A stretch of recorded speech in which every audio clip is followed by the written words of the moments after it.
Oh.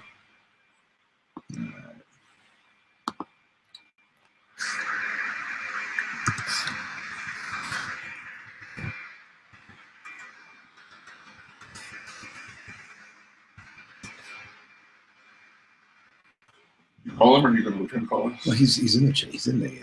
Oh, he's in there. Yeah. See, do you see him? Oh, no, he's not. Maybe I need to invite him again. He was in. I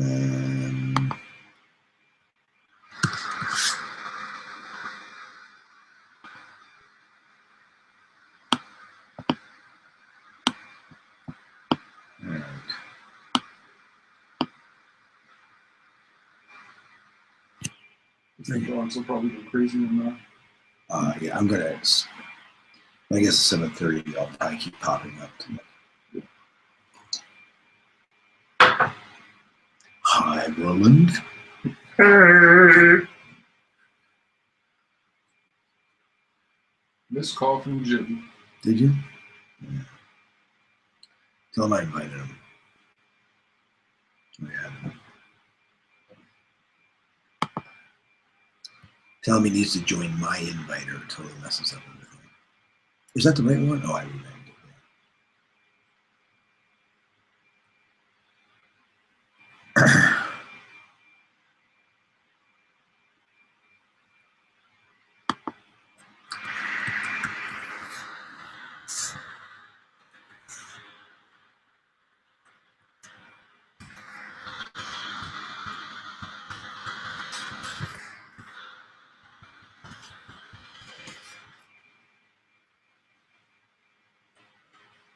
Does he need me to invite him again? Well, no, he didn't respond.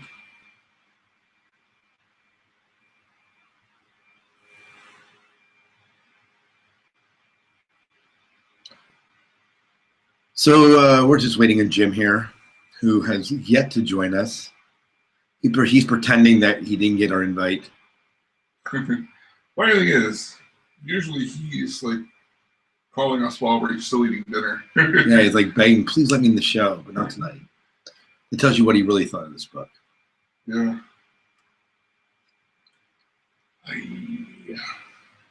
Does he need another invite? Did he respond? No. He hasn't even, so far as he hasn't even seen. Oh, he just saw it.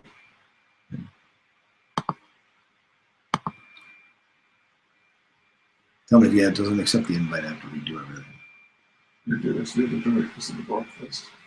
He's resent. He needs to resend. Okay. And again.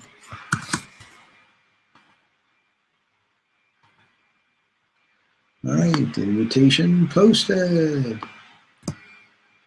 All right, 6 people in the chat. Welcome, chat room. We're discussing the last book of the Dune Saga. Oh, the man of the hour, the lute player extraordinaire, teacher of all things music. You there, Jim? I'm here. You're there. You hear me? I can hear you. I can hear you. Okay, how's my sound tonight? You sound pretty good. Yeah. Okay. I discovered you remember the last time we were having a little trouble? Yes. Well, I discovered that on my computer there was also a setting for noise reduction on the microphone, so everything was getting double compressed. Oh.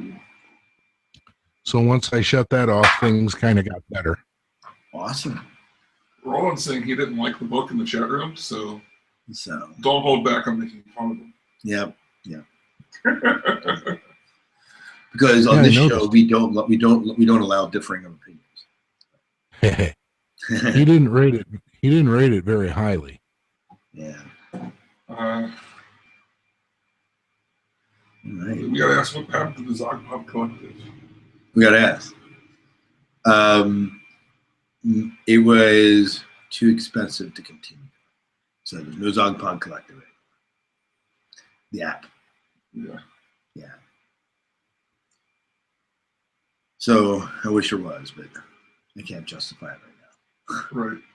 So Jim, did school start yet? Yep. Today was the first day with students. Wow. Wow, you are the man.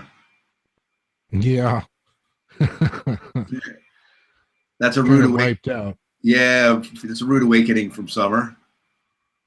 Mm-hmm. Especially the neat summer that I had. Yeah.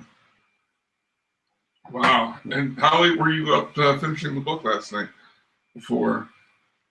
Well, I finished, it would be 11 o'clock our time. Okay.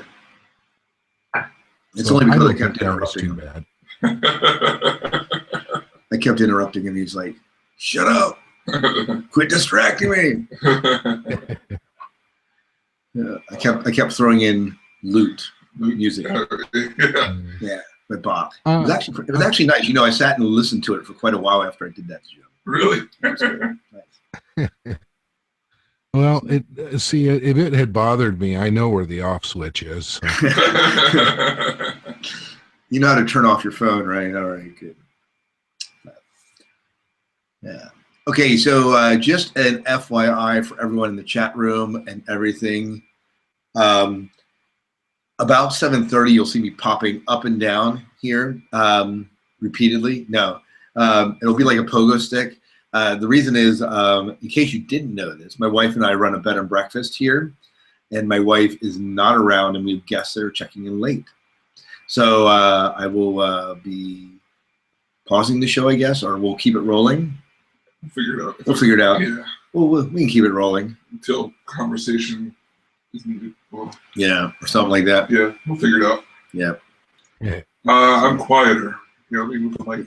Don't worry, I just shut you off. So. Oh, okay. No. What was that? Hello? Yeah. No, I didn't say anything. Quieter than Scott and Jim. Yeah, well, that's intentional. Yeah. Well, nobody wants to hear me roll. How about that? Is this better? Is this better? Roland. Don't cry for me, Argentina. Oh, jeez. Was that Barry White? I don't know. Our Batman singing it. I don't know. One of the two. What about that song choice too? Yeah. All through my wild days, my mad resistance. Great musical, by the way. I love that music. Oh my god. Saw that in theaters and absolutely loved it. Really? Yeah. Best thing Madonna's done. Especially this. Yeah, it's been a while. Yeah. Okay. Are we about ready? Maybe. Are you ready, Jim? My recorder is rolling. Oh, it is. No, my Yes. My recorder is now rolling. So Give you your countdown. It's rolling and not rolling. Whoa, he's in the chat room. Woohoo, he's in the chat room. We are rolling. Rolling on the river.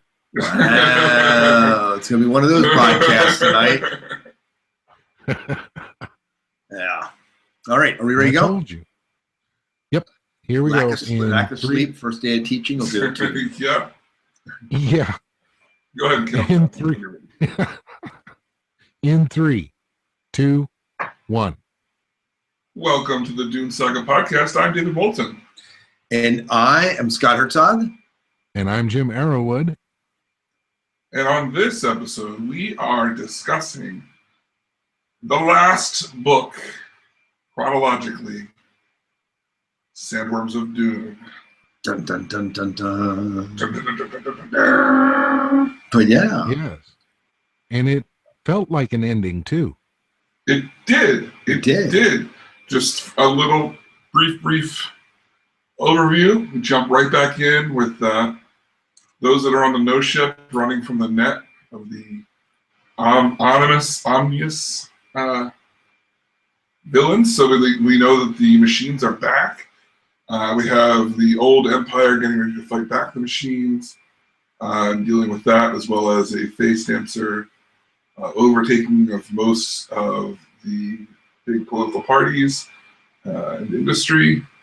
Lots of stuff going on. Lots of stuff to talk about. We'll definitely get into. Feels weird that, I mean, theoretically we're like, this is it. It's over. And and that kind of just baffles me to think about. Even though, I mean, I know, like Jim, I just finished it last night, so I'm kind of like, I mean, it's not over because we still have a lot more of the show. We have a couple months, 6 months or so of the show yet. But at the same time, like, the main story is done, and it just feels weird. It does feel weird. I mean, it's been almost a 2-year journey that we've gone on to really work our way through these books, and to be this near the end is pretty phenomenal. Yeah. And we do have some new material to hit. We have, of course, the school books that we're going to hit, and some other supplementary material and short stories that we'll hit that will give us some new material. Right. But as far as the story itself, it's fairly complete. Right. I mean, I don't even know what to say. Say about my overall impressions. Oh yeah. Yeah. That's your stuff. That's me. Yeah. That's me. Do you want me to start?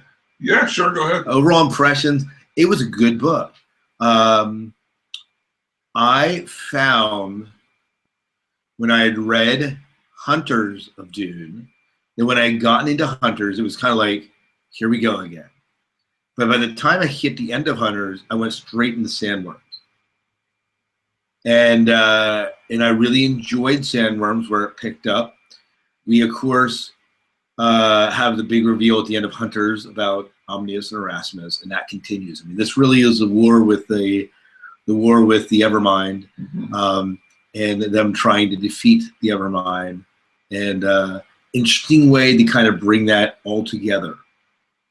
And I did like it. I liked it. I'm not sure it was my favorite Dune book, but I did like it. Right. Before we go on, Roland saying there's something wrong with my mic. It's got a lot of headroom. A lot of echo? Yeah. All right. Nice. I don't know if the gain's up high. Or... The gain's not up high. I have you down. Oh, okay. I don't know. Yeah, I don't know. Oh, well. Well, I'll take you down a little bit. So. Okay. All right. Yeah. Wow. I mean, I feel very similar to the way that you did about this book. For me, I enjoyed getting away from Frank's writing and then back into Brian and Kevin James. It was a relief. But even so, it still kind of felt drawn out because it was more. It wasn't very much a continuation, and just like the sisterhood that was kind of worn out on them. However, this book felt light and fun and just fast-paced and exactly like what I wanted after everything that we read. So I was very much enthused during the whole thing. I never felt bored or like I was just waiting for something. It was like every chapter I wanted to read the next chapter. I wanted to read of that story. And of course they paced it right. So the next chapter I would be like, oh, this is now back to this story, or this is back to that story. And that kind of annoyed me, but at the same time, I was like, well, this is what keeps you reading the book. So. How about you, Jim? I have to agree with both of you. It was paced really, really well. There wasn't a lot of wasted words. Just a really, really good story. The end, though, after the war was over, it started to get a bit draggy. But that might have been because I was reading from between 10 and 11 o'clock. On a school night. Yeah. Knowing I had to get up at 4:30 this morning. So, But I just really like this book. I'm with you on that. I mean, the epilogue felt very traditional Dune. And almost like it was getting you ready for more, in a way.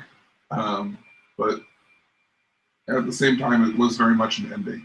I think the only thing that really bugged me in the overall impression of this book was that everyone literally did have a reason for being there. There was no one who was just there. I mean, yeah.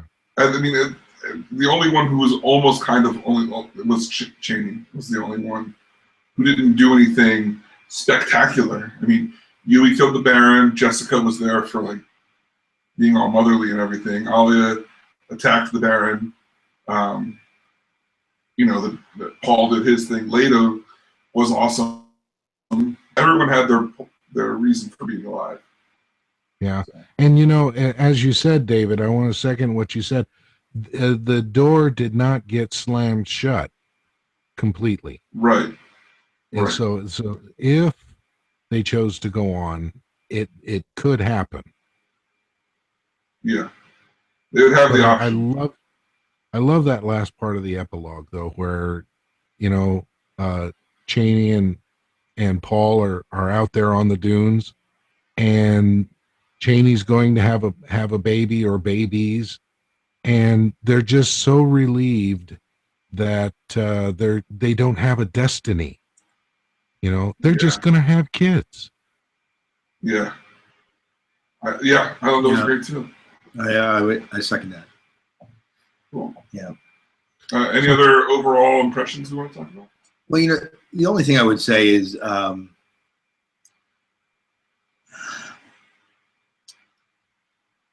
it wraps it up very neatly, Mm-hmm. and maybe to the fault that in this book everything seems tied up nicely, and maybe perhaps too conveniently. Again, we if there would be loose ends, we'd be complaining about how these loose ends are never answered. So I understand that side of it, but I think that there's also this part that no way in society is that ever true. Nothing ever really gets tied up 100% like that. But I think it was good. I mean, you're going off of, in theory, Frank's notes, and so it's kind of interesting to think that they've written 5 now. I mean, when Navigators comes out, 5 books since Sandworms, and not once have they attempted to continue it further. It's like, I don't know if they're going to stick to it being the genuine end of all ends, but it seems like they are. Yeah, maybe. Yeah. So. Yeah. Yeah. Well, should we get into characters? Yeah, let's do characters. Sure. Let's do characters. What we thought of characters this time. Yeah, we have, a lot of the same ones. There were a few that weren't there. How about we can start with Duncan, the ultimate Kwisatz Haderach. I remember the first time I read this, feeling like he was such a badass at the end of the book. This time, I don't know. I didn't feel it. I was just like, okay, I get it. It makes sense that he's this all-powerful being. It fits. But he didn't feel like a badass to me. I don't know. I wouldn't interpret him as being a badass. Yeah. I would say he was a person that was needed. Right. He had a purpose. I don't know. I guess I just remembered it more. I mean, I don't know. I still like this character a lot. Was there ever a doubt in your mind that he was going to be the ultimate one? It's easy to look back in retrospect and say, well, it makes sense. He's going to be the ultimate one. When you're reading through the series, Duncan remained the constant. Mm-hmm. The constant from the house books all the way up to here. In every single novel, we have Duncan. And so I think on the subconscious level, it makes sense that Duncan would be the ultimate one, because you don't have anyone that's been around for the entire saga. Again, if we're discounting the Butler and Jihad books. So in retrospect, it makes sense that he is the ultimate.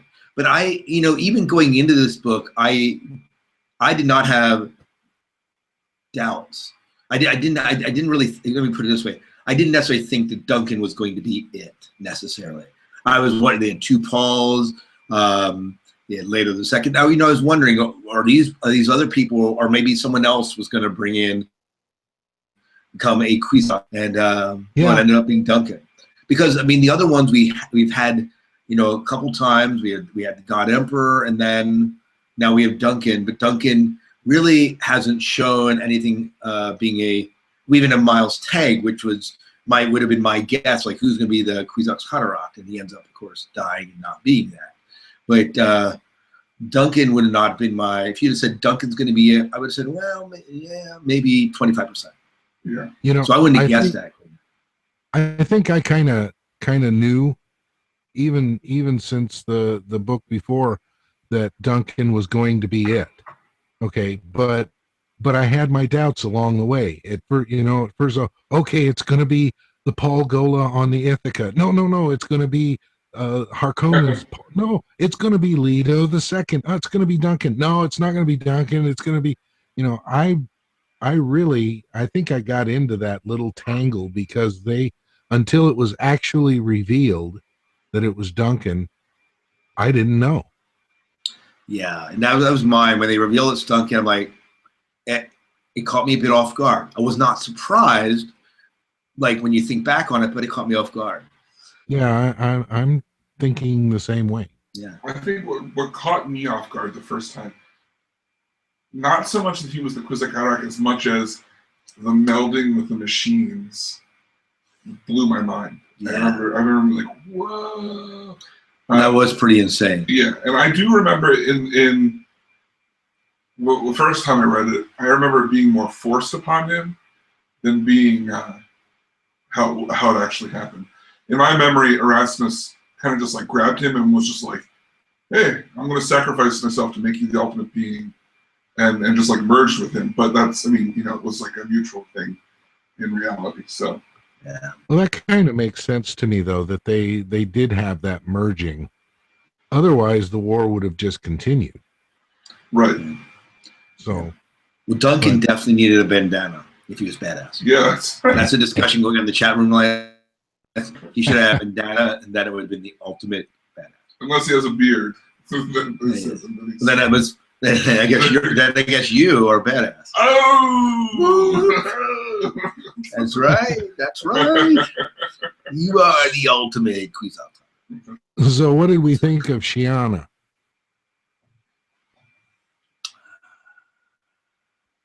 That's my thought.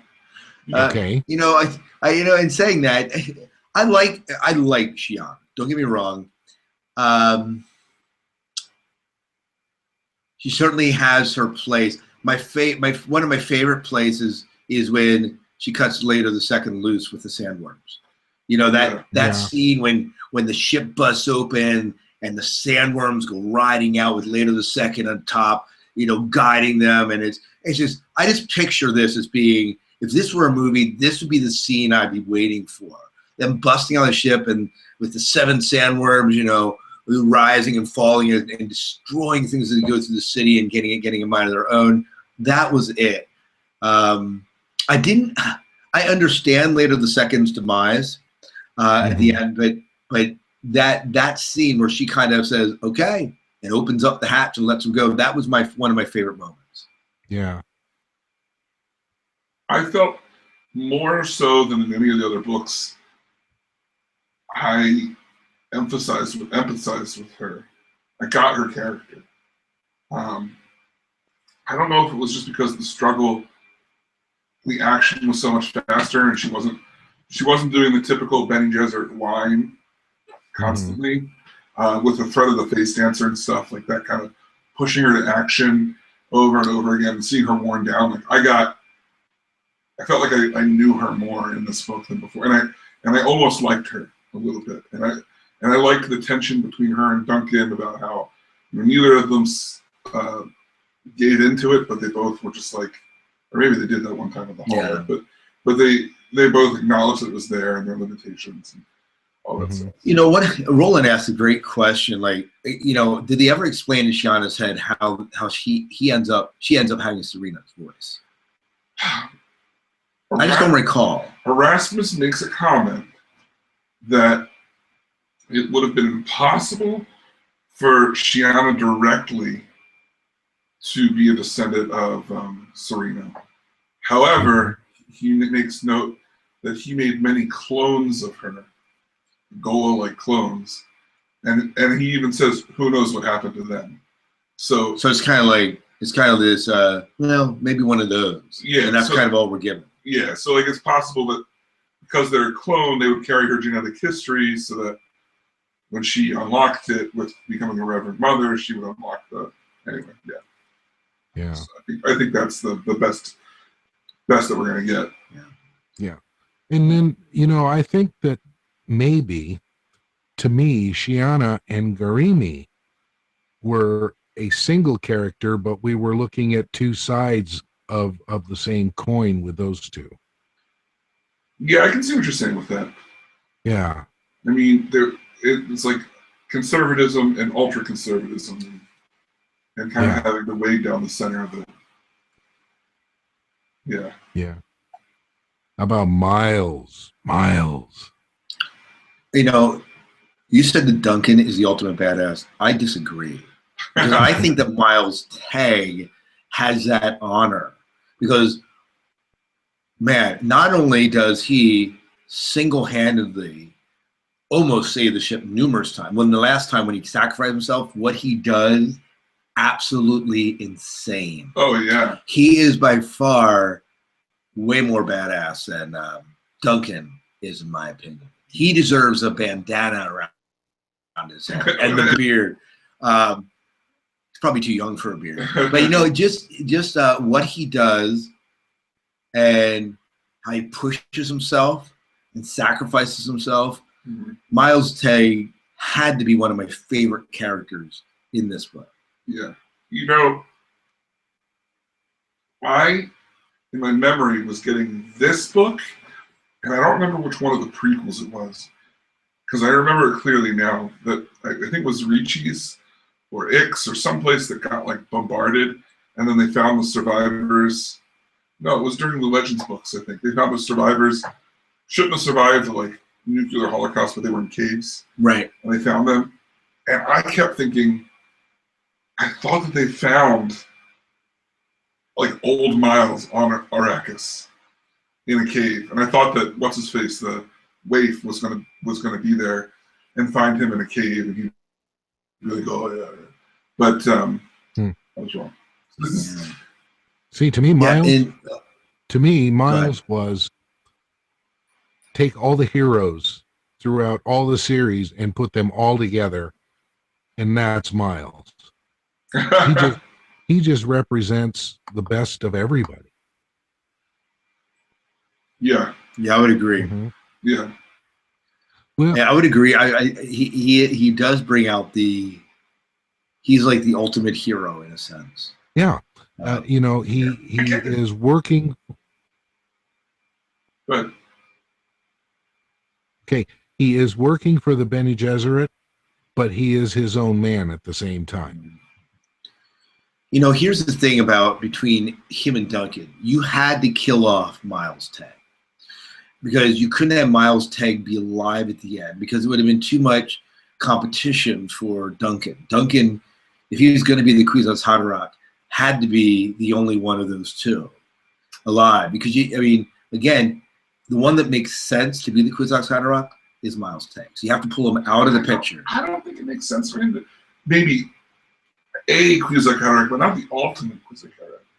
Because the reason that Duncan's the ultimate Kwisatz Haderach is because he's lived so many lives that he knows himself and humanity better than any other being possibly could. It just took a contender out of the way, though. I have to agree with Scott on that point. That yeah, Miles would have been a definite rival for that position at this point. Huh. I don't know. I mean, I understand what you're saying. I mean, Duncan has existed through all these books, all these storylines, all this time, and Miles has had what 2 generations of him basically. And I understand that, but his powers and what he did and his heroism really almost outshone Duncan's because Duncan only confined himself to the ship except for one other instance, and it really. It was together that they really handled stuff in the ship. And in a lot of ways, Miles outshone him as far as the character goes. Now, I understand that logistically from the timeline that Duncan really made sense to be the Kwisatz Haderach when you look at it in retrospect. But going into it, you're going to be like, I would have been said, well, Miles is really the one that would have been if you had all the characters present at the end, besides Paul, I mean, including Paul, I said, well, Miles is an equal contender for that. And by killing him, you just got rid of that contender. But yeah. I did notice I think to myself, I wonder if Duncan will continually go Miles. Because at the end, he brings him back. He's like, I've got to have my friend by my side. And I was like, whoa, he's just like Leto. Like, I wonder if that's supposed to be a mirroring of what he did. Right. Potentially. There was a lot. There was a heck of a lot of that mirroring throughout this book. Yeah. Which I found really, really cool. Okay. Yeah. So that kind of brings us around to the Gola children.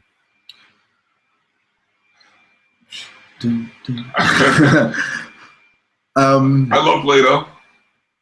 I mean, because Leto's always been my favorite character. So it's like, even when he merged with the worms and all that. We're talking about Leto the Second. Leto the Second, yeah. He merged with the worms and stuff. I thought it was cool. The only thing I was disappointed, we never saw any more of his shape-shifting abilities, ever. After that being such a big deal in the last book. Kind of curious why they dropped that, but I thought that was cool, just like him becoming one and him waking up and kind of explaining the Golden Path and how the Golden Path was always leading to Omnius and to destroy the machines. And even he himself was like, this is my Golden Path and this is the end of it. And did I always know that? I don't know, but here I am. Right. He was my favorite one. So yeah. Of the Gola children. Yeah. I don't know if I have a favorite of the Gola children.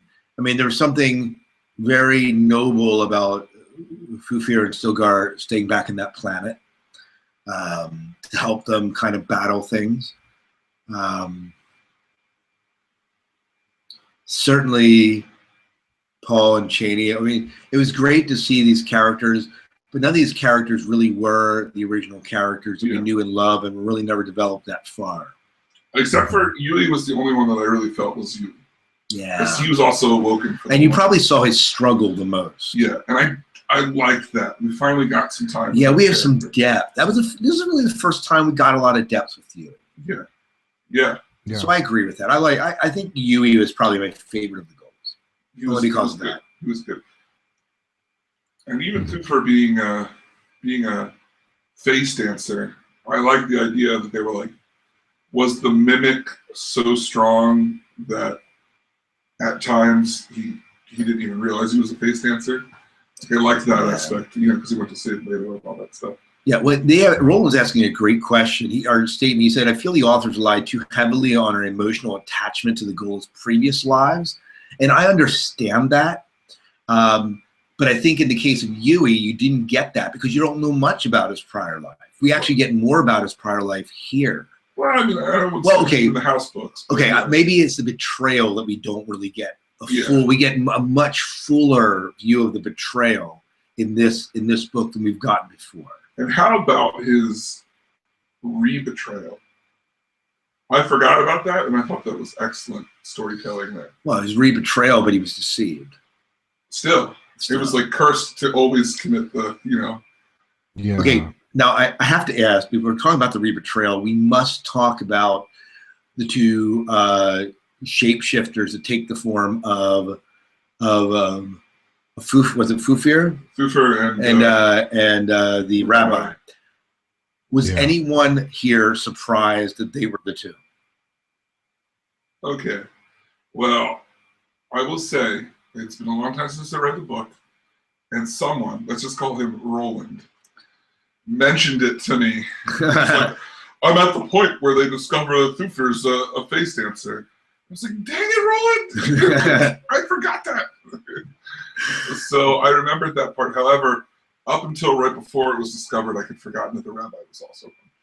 I figured the moment they were on the planet and they were like the last two running toward the ship, I'm like, why is no one checking to see if they're shapeshifters? Yeah, I'm like, come on, what's that? And then you're pretending like it's not. And I was like, come on. And I was just waiting for it the bomb to drop.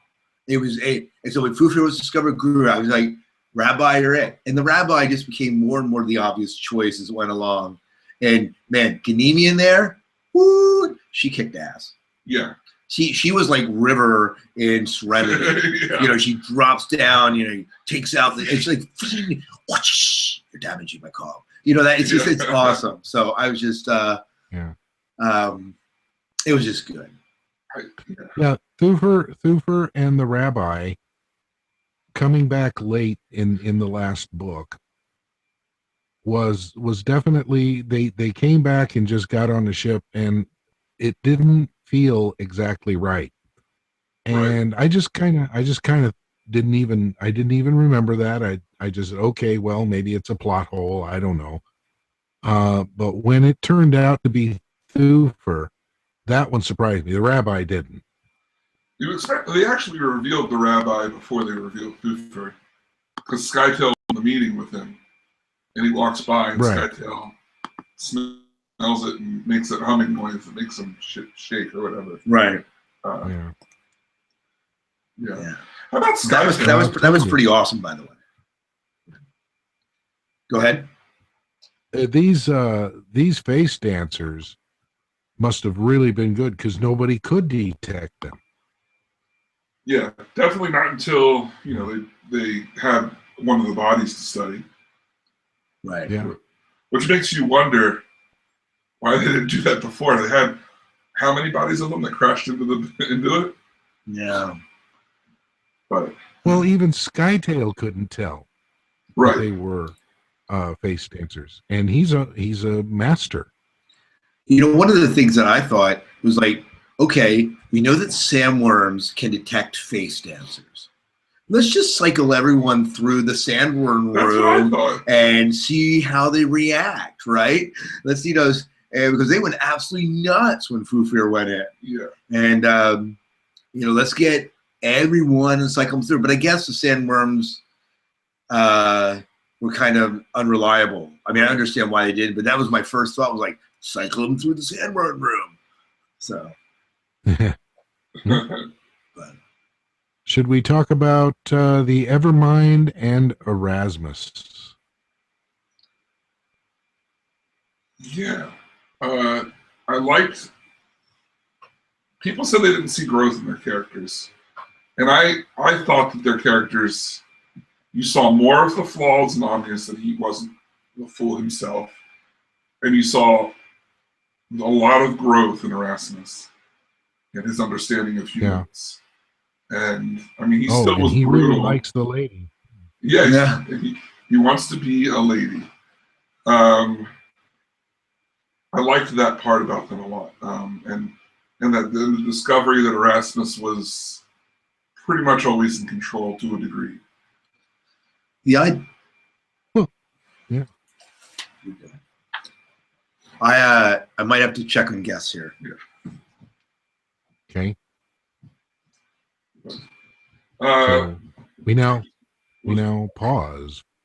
Pause for a second. Let's just wait till he gets back, David. Yeah. Or unless you think it's going to be a long time. I don't know. We'll give it a couple minutes. If it gets long, we'll okay. continue.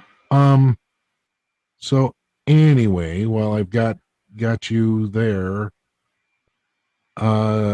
Hunters of Dune, do you need those audio files any longer? Yes. Okay. I do. Did you get a chance to listen to my Ozfest panel? Not yet. Leave all that stuff up. If you don't have enough room to put this one up, just wait, and then I'll let you know when I've got those down. And then all right. I'm going to work on all that editing stuff this weekend, hopefully. So yeah, I've got about 10 gigabyte used, so I got 5 gig left. Okay. Yeah, I mean, you can wait to put this up because I'll work on that stuff first. So, but if the OS panel is anything like it was last year, it's great. So Chris is home. Yeah. Oh. All right. So where are we at? We just stopped. All right. So you can continue with whatever you were saying. I like the drinking game that Matt's. Yeah. Yeah. Anyways, anyway, go ahead. Oh, we were talking about the growth in Omnius and Erasmus. Yeah. By far, I like Erasmus. Uh-huh. Erasmus comes off as someone that I really do enjoy as a character, and his quest to become human is kind of endearing.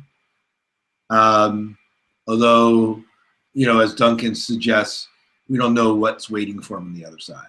Right. But I like the idea that you get a feel for him a lot more than you had you do kind of like him, but at the same time you can be like, well, I like him, but he's still brutal and capable of a lot of evil, unlike the Baron, who no matter what goes hit. Yeah. You know. Which, by the way, I loved the Baron's death scene. Yeah. That was like just deserved. Just deserves. Yeah. But, Yeah, no, Omnius was kind of cool because he was flawed. You know, as Erasmus said, all Omnius cared about was what he wanted to hear. Don't bother me with the details, just give me the facts. And so Omnius would take what he wanted and let the rest go. And sometimes he missed some important information. Right. One of the things they didn't make a big deal about was Omnius planting copies of himself. Old Omnius would plant every planet he took over, he would plant himself, and they didn't talk about him doing that at all. It was just pure destruction. Well, there's no machine. There's no machines for him to put himself into anymore. The machines have all been banned. Yeah. Well, I mean, but he would take over the planet in the old books. You know, they would pop and plant a copy of himself. And they would put a spire on the planet. But they didn't do. I mean, they did talk about how there were more copies when Norma pulled him away, but she pulled all of him away. Yeah. So what do we want to say about Crone? You know, the Crone and the shapeshifters. Yeah. The kill switch in them. I was happy. I was happy about that. I was happy about that. And the fact they just start dropping, and like people like next to him, they don't know are shapeshifters, like boom, boom, boom. I like how Erasmus is like right now, people's spouses and best friends and stuff, and they have forgotten they were face dancers. They're all just falling over right now. Right. I thought that was cool. That would be like the Rapture. You know, I liked Crone less than I liked the Baron. Really? Yes. Why is that? When the Baron is evil, he's letting everybody know it. But these face dancers, Crone and his face dancers, are trying to hide it. Yeah. I would agree with that. Yeah. It just makes it a lot worse with someone like that, because they're not only bad, but they're deceptive. Yeah. And it's just, I just don't like the way that operates. Yeah, I get you. I get that. I mean, like, you never trusted. It was plots within plots within plots with the face dancers. Yeah. When you weren't really sure what they were getting at. Yeah. I think that became a bit muddy at times. At least for me, when I looked at Crone, I'm like, well, what's his real objective here? Yeah, part of me was just like, why does he want everyone destroyed? Like, what's the point? Yeah. For face dancers to know themselves. Well, he came in and tried to tell Erasmus that I'm actually the one in charge here. Yeah. And then I love it was like, well, let me show you what I mean. And then the guys all around just drop dead. And then he's like, let me do that again. And then the guys on the other side of the room drop dead. I thought that was cool. Yeah. That was pretty insane. How about when Erasmus went into Shiana's room and saw the painting and was just like, nope, this is me. I drew this. This thing you've been talking about for books and books. It's like, yeah, I did this. And she, I thought that was really cool. And then he tore it up. I thought that was cool too. Yeah. I thought she was going to get it then. Oh, yeah. Like he was just going to tear into her. See, I think that's part of what you were seeing, some of the humanizing of him. Like he definitely was capable of killing people more often. And I think old Erasmus would have just killed people and then thought about it later. But this one was more like, I could kill you, but I'd rather you think that I could kill you than kill you. Yeah. Of course, we can't get away without talking about Merbella, Janice, and the new sisterhood. Yeah. And the Wave Coalition. Well, we didn't talk about Skytime much either. Yeah. I don't really have much to say about them, honestly. Their storyline was the one I cared least about. Merbella felt like she was throwing a tantrum when the Oracle time came and wouldn't give her what she wanted. Right. So it felt that way a little bit. I liked how they're all pulled together at the end. Yeah. Probably my least satisfactory one was the Waif Golem. Oh, yeah. Because you can put him on Dune. He releases the sandworms. They all die. Right. For whatever reason, and then he finds that there's sandworms there. there's sandworms there already. Yeah, which, by the way, was kind of cool. I forgot that storyline, and in my mind, it was like, well, he must bring them back. He has to. But then when they were on the planet, they were like, oh, how is there still atmosphere? And I was like, oh, there's still worms. As soon as that line came up, I was like, there's still worms, because they mentioned that before with Arrakis. There's no plant life. How is there still air? Because the worms make it. And I was instantly like, oh, there's still something. You know, Okay. What about And then, Sky? David, you mentioned Skytail. Kind of a turnaround in an attitude towards him right there at the end, wasn't there? Yeah. I wound up really liking the young Skytail. Just the way that character acted, and the way the way to see a Thalaxu like in action rather than just scheming. I thought that was really really cool. And they get to the planet. He's like, well, by the way, guys, even though you didn't want me to, I've been making this gas because I figured we need it, and I've got a bunch of it, so let's use it. And everyone was just like, okay. Yeah, release the gas. He went from zero to hero pretty quick. I wonder if he's actually to be trusted. I mean, in the epilogue, he's very much working with the Sisterhood. Yeah. He's brought back female Tlaxu, and he's not using them as tanks. And he's brought back other masters. And my thought was, I get that he came back, and I get that he brought women back, and he's trying to this like new equilibrium world. But then he brought the other masters back, and what's to say they're going to have the same viewpoint when they wake up? Yeah. Well, who knows? So now we come down to Scott's favorite, Serena Butler, the Oracle of Time. Norma Senva. Or Norma Senva. I'm sorry. Yeah, not Serena. I like Serena too, but Norma Senva, Oracle Time. It was a pleasure to see her in action. Did you suspect? Did they reveal that in the last book? That she was the Oracle Time? Well, yeah. In fact, I suspected it early on that she was the Oracle Time. There was enough hints given that we had that it was Oracle Time. Okay. And I thought that was established at some point. Yeah, in the last book, it was definitely established. Yeah, I can't remember if I told you that in the one book where they went to the Oracle when she was just in like a ball on Junction, and they were like, "Oh, this is the Oracle Time" or whatever. But yeah, I don't remember. Yeah. What book was that they went? It was a ball. It was the one with the twins, where the one became a navigator and the other one was Phil, and he was the spy. Oh, so you're talking back at the house books? Yeah. Oh wow, I don't remember that. Yeah, the one twin goes to Kimby. Too much time has passed between now and David. I don't remember. Where's your memory? That's what Wikipedia is for. anyways. No, that's what Roland's for. That's right. That's definitely what's Roland.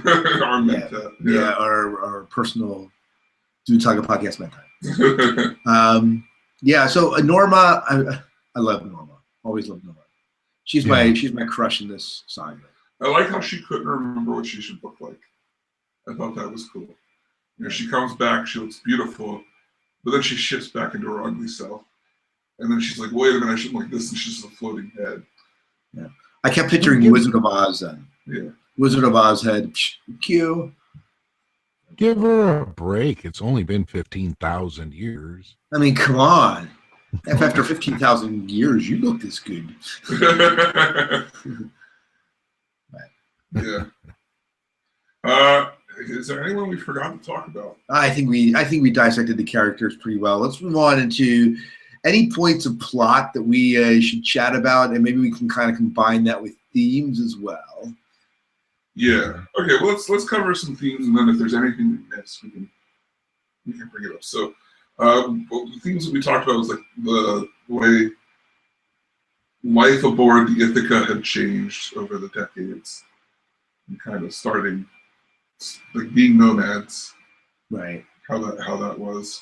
I didn't feel like a lot of new ground was covered there. I tell you, it did feel anticlimactic to have the Ithaca caught. Like I really, not knowing this, I mean, at the end, you understand why it played out the way it was. But still, I was kind of like, oh, they're escaping the net, want to find the planet. You know, I just the fact that they were caught was a letdown for me. I didn't want them caught. It was a relief for me. It was like, yes, they're finally caught. Oh, way to root for Omnius, buddy.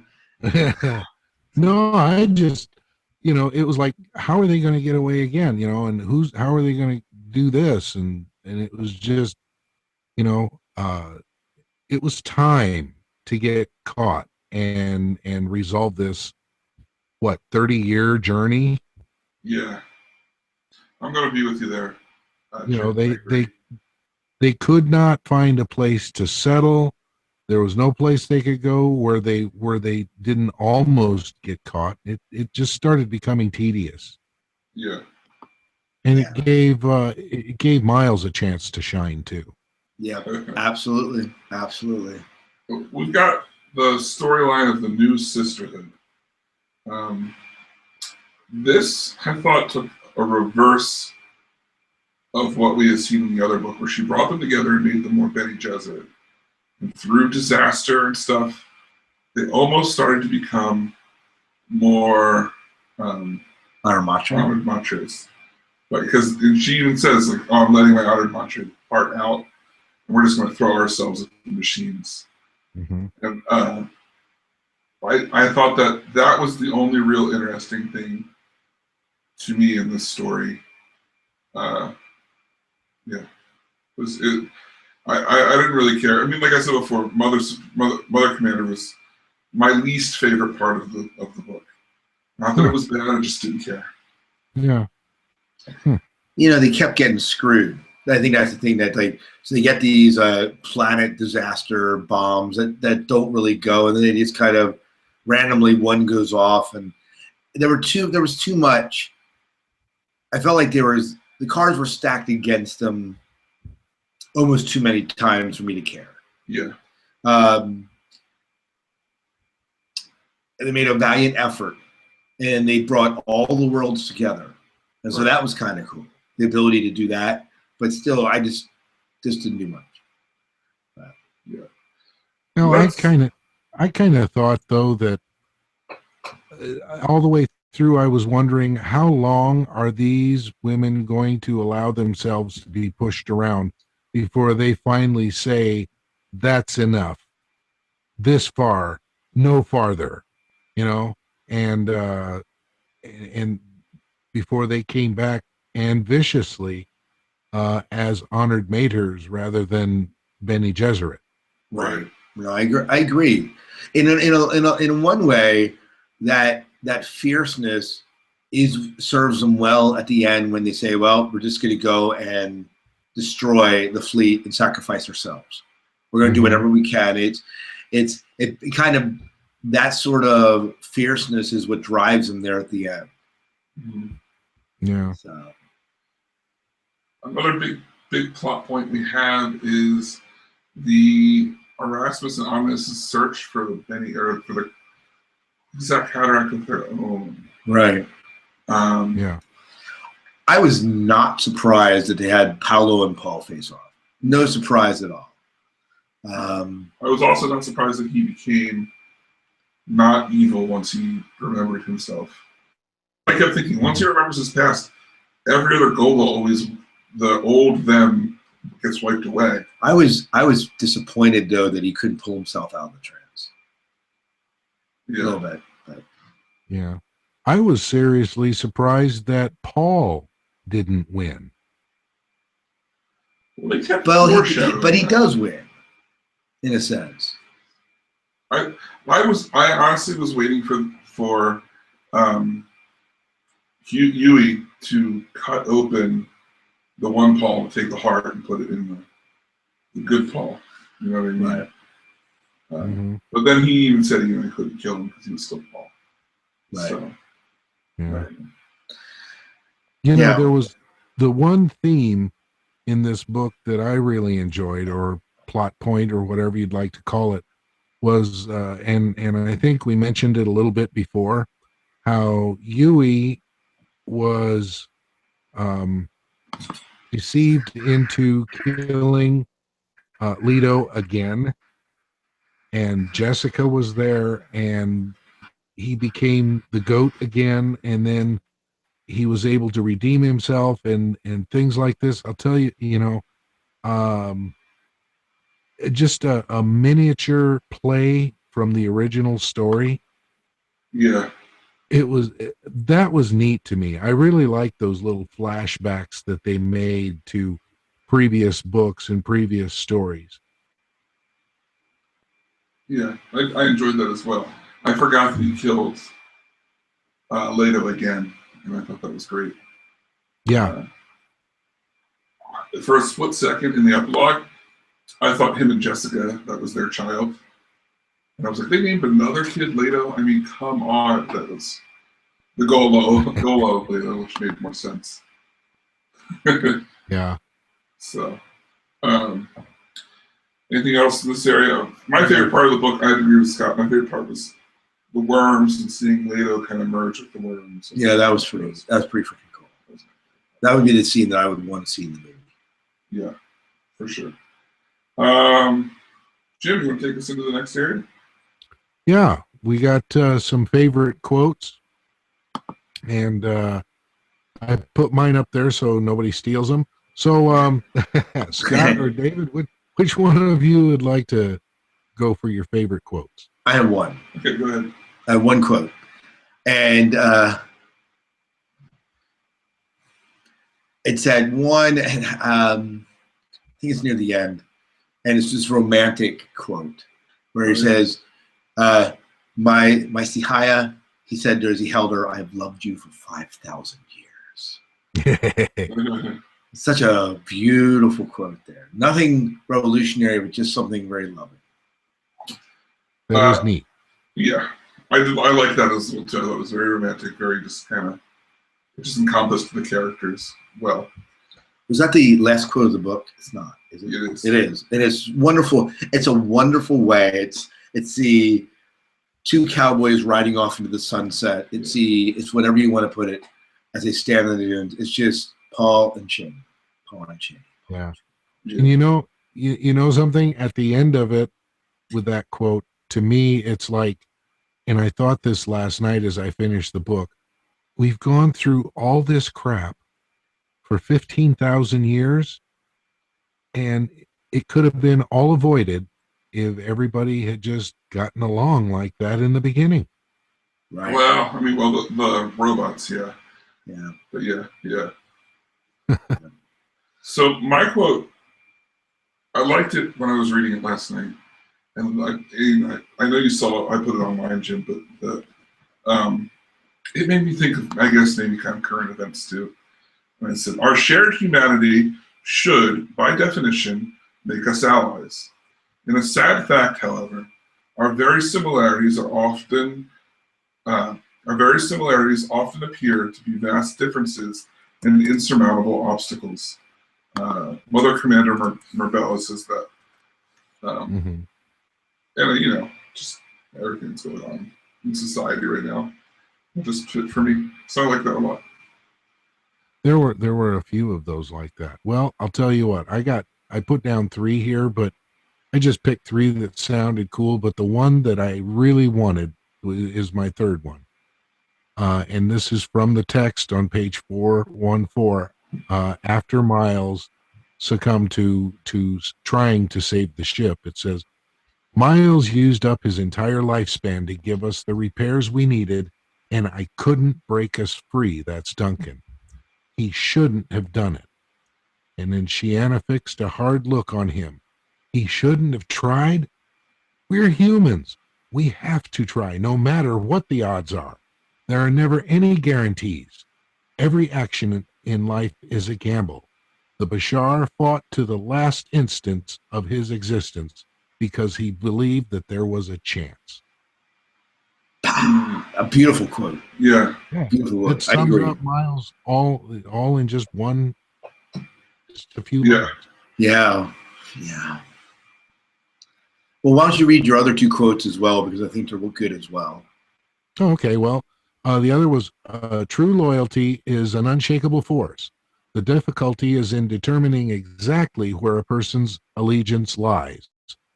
Often that bond is only to oneself. Yeah, people are selfish. Yep, Duncan absolutely. Idaho wrote that in his biography, 1,000 Lives. Right. Okay, and then the other one was the worst part of going back is that the past is never exactly the way you remember it. Isn't that the truth? Oh gosh, yeah, hindsight is 2020. Oh yeah. Paul Atreides said that. Yeah. You go back to places that you've been, things you remember, and they aren't quite exactly the way you ever remember. Oh yeah, so, I've run into that many times. Said, you remember that time we did this, and this, and I did that, and someone, you never did that. In my mind, I did it. Yeah. I never took any loot lessons. Give me a break here. Dude, we know you took loot lessons. Undeniable. Let's hit last month's poll. Yeah. Who would you rather have by your side during an adventure? Part 3. Yeah. Duncan Idaho, Siona Atreides, Leto II, Miles Teg, Shiana Marbella. Leto II worm form. Worm form. I'm going to go with Miles. Miles Teg. It's unanimous. It is. Miles Teg. And Roland agrees, but Matthias Gurney Halleck, which he would definitely be a second choice. Yeah. But if it was a really long journey, probably some. Yeah. or Norma Sedma. Norma Sedma, yeah, he's not on the list, but Norma would. Here's the thing: Gurney is too far removed for me. Miles Teg is too fresh. Like the awesome deeds of Miles Teg, absolutely. Now Miles Teg. If you'd asked me this question back in when, I don't know, Dune, Children of Dune, Messiah. But it'd have been Gurney all the way.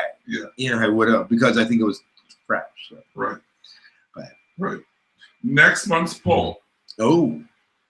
Who is your favorite Kuzak Haderach? Is it Paul Atreides, Leto Atreides II, or Duncan Idaho? Well, Miles Teg. It's not a Kuzak Haderach. Not officially. He's not a realized Kuzak. Not officially. Okay, so who thinks that Miles is? And I was like, well, what about? Put Miles Teg as a D. I was like, well, what about the Paul clone from the Thalaxu? And what about Fenring was almost one? He was like, let's keep 3. Okay. So yeah, wasn't Fade also supposed to be one? Who? Fade. Yeah. Fade Fade, yeah, definitely. There are some close calls, so. Yeah. That'll be our next month's question. So, which of these close calls was most like a Kuzak? Yeah. So let's get to wrapping some stuff up here. Closing thoughts, Jim. How would you rate this book? 5. Okay. I don't even have to think about it. 4. 4. 4. Yeah. I loved it. 5. It was an easy read. It was a fast read. I didn't get bored. 5. No, it was good. It was a good book. I liked it. But yeah, I'll stick with it. My gut says 5. Yeah. So, all right. So normally we would predict what's going to happen in the next book. So the next book is Road to Dune. Road to Dune. It's a bunch of short stories. There's not a lot to predict. I predict that's going to be about this asphalt path that people travel on.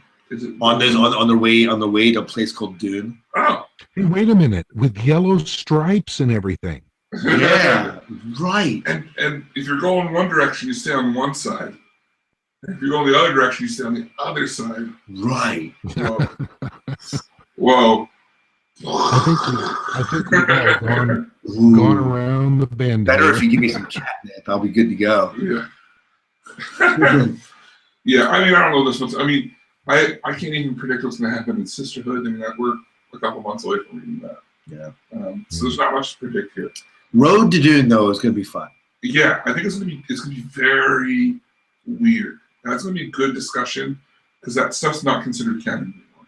No. So. But we're going to do it anyways. Road to Dune. Road to Dune. It's Road to Dune. So yeah. That's next month. Okay, so as you guys know, we do a listener feedback show.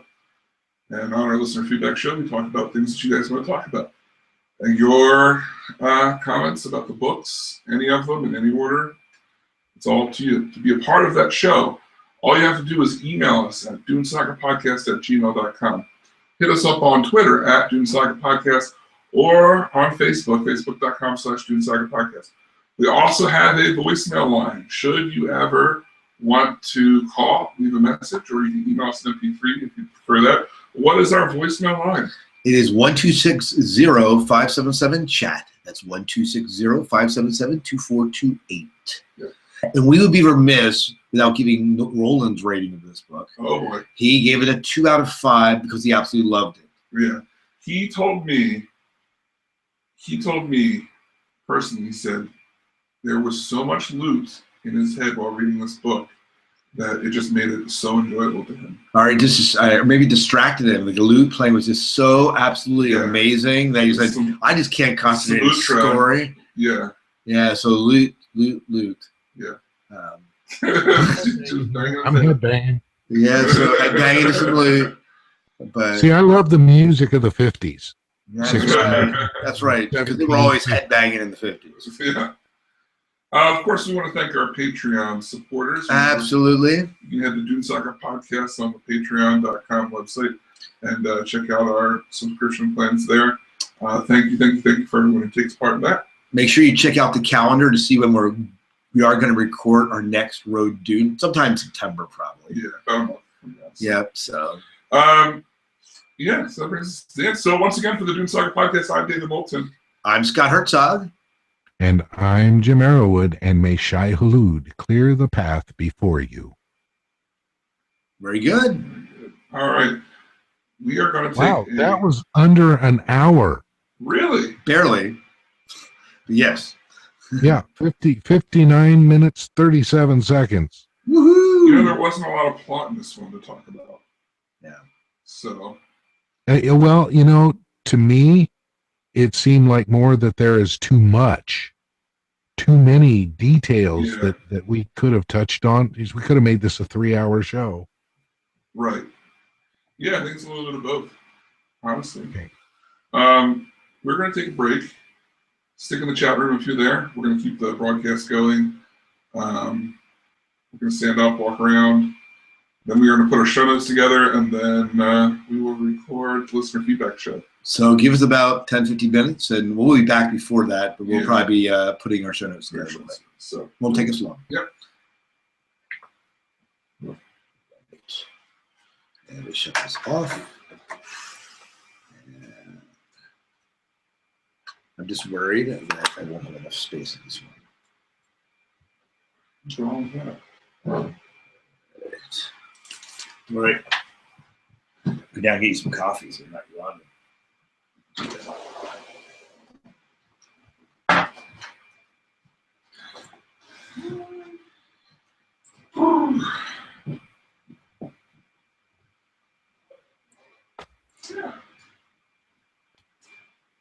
Test 1 2.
think you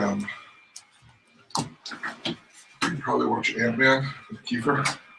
I probably can. Yeah, no problem. Yeah. It's more of a heist movie.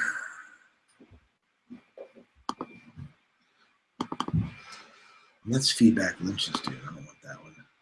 Do we have feedback shows? Feedback. There are. All right. So let's pull this in.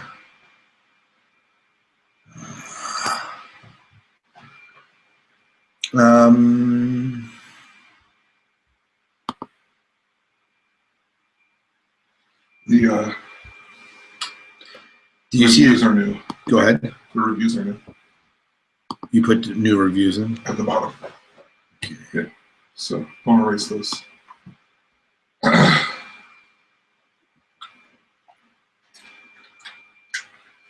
Hey Jim. Heidi, I gotta You saw send. Ant-Man, right? Oh, he's not on. I gotta send a quick text. There you go. Oh, there we go. Hey Jim. Yep. You saw Ant-Man, right? Yeah, I You loved like it. it? Yeah. I think it's my favorite one. Yeah. I think Guardians edges it out for me yet, but Ant-Man was definitely right up there. Yeah. And I really enjoyed the stingers. I mean, it's been a while since we had stingers that genuinely made me excited for the next movie instead of just building up the bigger universe. Yeah. So Yeah. No, it was definitely good. something I recently watched that I thought was interesting. It's hard to say if it's better or not, but I bought the Rogue cut of X-Men Days of Future Past. Are you familiar with that? Uh-uh. Oh yeah, the one where they actually put the stuff about Rogue in it. Yeah, like there was a whole subplot with Rogue in the movie that they cut out for time. And I really like that subplot. It makes sense. It makes the movie feel bigger, like a bigger universe. Yeah. Speaking of cutting out Rogue, did you happen to notice how the Avengers Age of Ultron cover for the DVD does not have Hawkeye or Black Widow on the cover? Yeah, they got flack for that. Yeah. I mean, I can't understand where they came from, but yeah, they should get flack for that. Yeah, I agree. I mean, they put the original 4 Avengers on there. Like, that makes sense. But not this far into the series. Yeah. When does that come out on DVD? Do you know? No, I don't. I can try to find out. But anyway, if you like Days of Future Past, if you liked it, the Rogue cut will not be a waste of your time because they add a lot of other like really small scenes into it. Yeah. See, my problem is with the X-Men is they I rarely hear anybody say anything good about it. What? With the X-Men? Yeah, no. Yeah, I'm serious. I all I hear is complaints. I really like First Class a lot. Okay, I've pre-ordered Age of Ultron, Yeah. and it's due to be released on October 2. Okay. All right. Not too far away.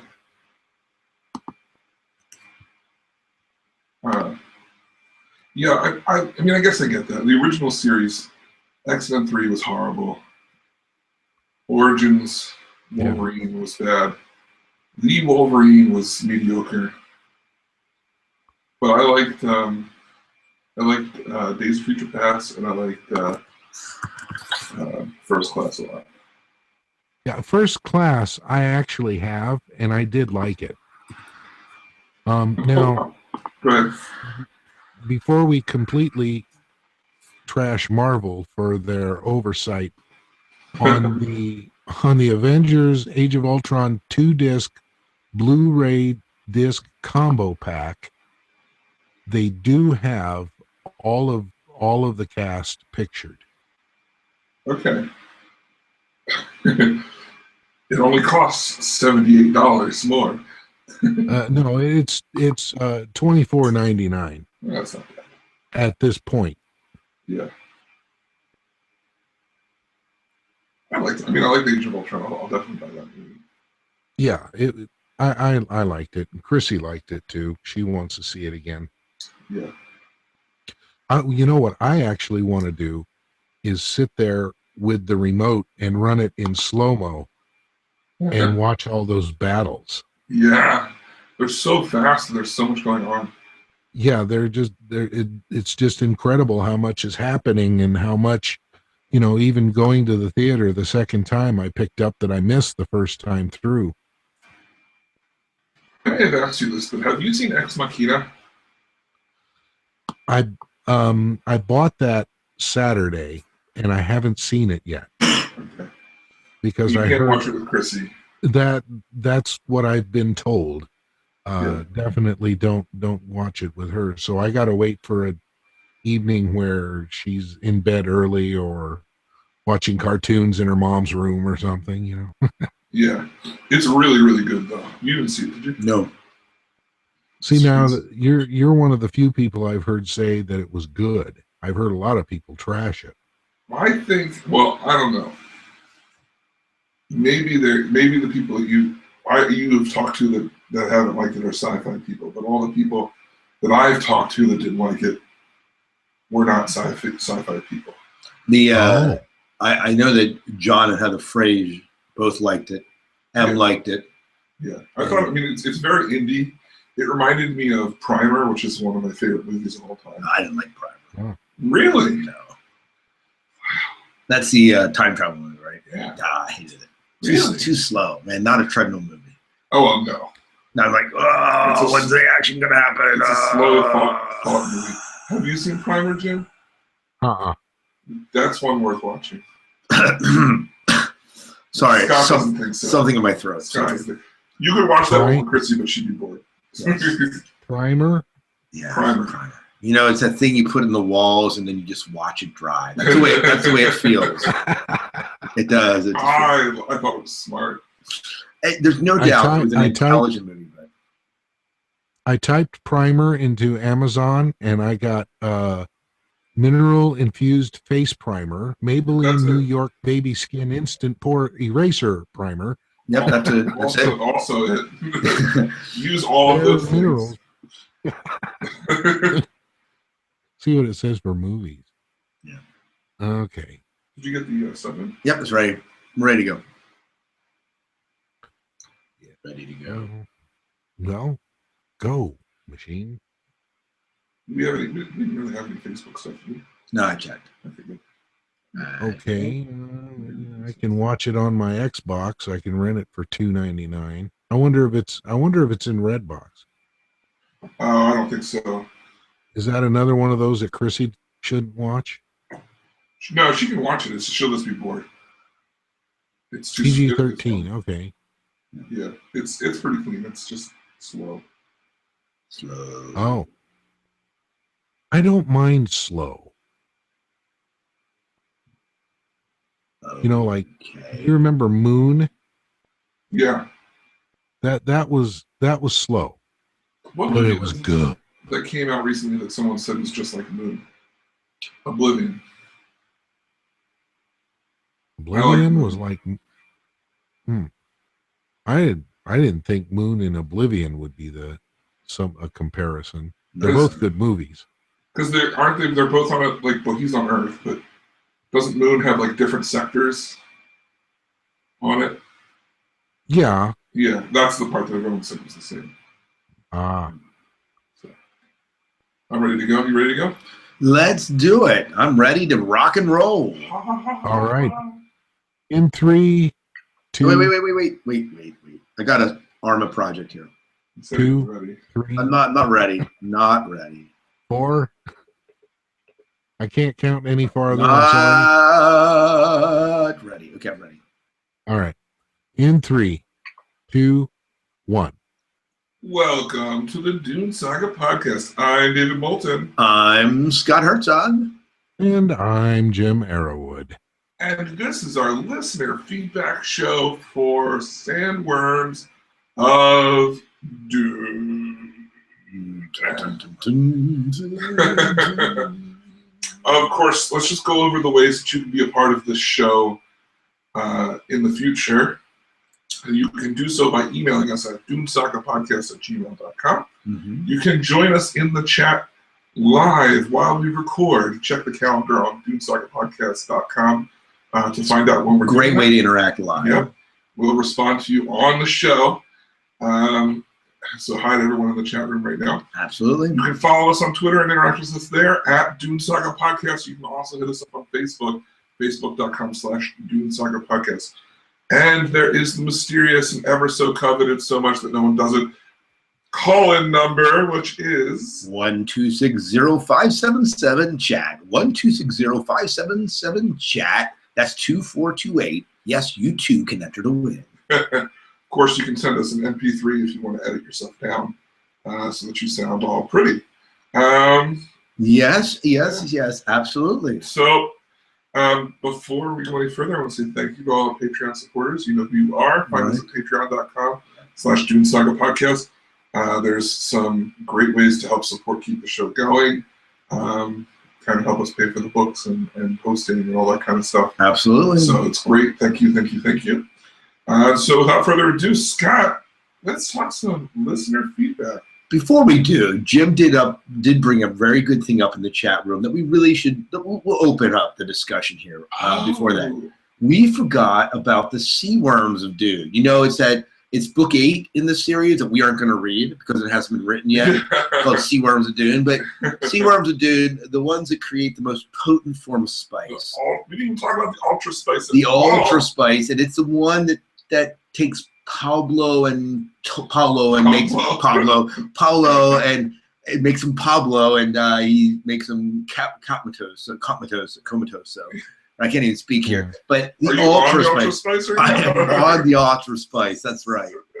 Right. You know, I see there in the chat room that Roland kind of validates us with that. He says the sea worms ended up being less important than I thought they'd be. So Roland, thank you. And being that he is our mentat, we have to bow to that. Yeah. It is a plot point that kind of fizzles a little bit. It's cool though, but at the same time, I was just like, how viable is this really? Because they have to kill the sea worms to get the spice. But I mean, wouldn't they overkill the sea worms? I don't know. No, maybe they'll be like ultra spice blows and like little like oil slicks in the middle of the ocean. Right. That they can harvest. Yeah, that's true. I thought it was cool that they were eating off those other creatures, which we never saw. What were they, Thedians? Yeah. What were the Thedians? We never saw where they came from. Right. We got the futars and everything. There was no deviant backstory to the Thedians. They were the only species that weren't inherently evil. That weren't inherently evil. So yeah, I thought it was cool. The concept was really cool, but just didn't go anywhere. Yeah, they could easily make another book about that. Yeah, and explore that. Oh, for sure. There's so many things because you could ride the sea worms. That would be like kind of cool. It could be about the Thedians being like the Fremen. Yeah, absolutely. Cool. Absolutely, totally with it. Yeah. I see it already.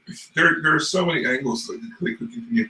They could have a new robot be the bad guy, or a new robot be the good guy. The personality is coming out. Or maybe the humans be the bad guy and the robots be the good guys. Yeah, or there's just so many. Star Wars is so long, and how many villains just keep popping up in Star Wars. So anyway.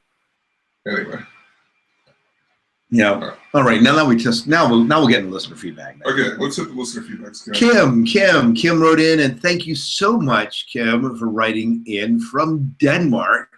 He writes and says this: "Hi guys, I'm still enjoying your podcast and can't believe it's almost over. Are you going to do episodes on the Sisterhood and Mentats and Dune?" Stopping right there. We are. Mm-hmm. Where our plan is to do the Sister, Mentats, and then hopefully, cross your fingers, Navigators all at the same time. So it'll be the last 3 books that we do. Right. We're going to do Road to Dune, Dreamer of Dune, National Lampoon's Dune. Yeah, Doom. And the Dune Encyclopedia. Are we going to tackle that a little bit? We'll see where we are time-wise. Yeah, we talked about doing maybe the Dune Encyclopedia. That would be kind of interesting. Looking it over, yeah. Yeah, looking it over, talking about it, and discussing its point. We also talked about maybe having Brian Herbert back on to talk about, it'd be great if we could get him on when Navigators releases. So right. We'll see if that actually transpires. But anyways, he goes on to say this: I would like to suggest that you do a special, perhaps final episode on Brian Herbert's Dreamer of Dune. Well, we just talked about that. We are going to do Dreamer of Dune.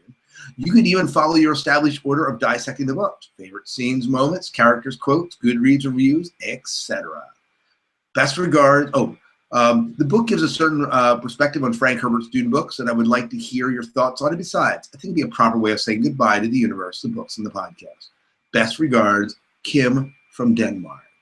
And then he says, P.S. I wrote you once before a very long email that I did not expect you to read out loud, but you did. Thank you. You asked me why I read the classic Dune books out of order. The answer to that is simple. I just read what I could get my hands on in the order I found them in the bookstores in Denmark. They would usually only have 1 or 2 of the books in English. So that makes sense. Yeah. Yeah. Mm-hmm. Yeah. So anything you want to respond to regarding what Kim said? I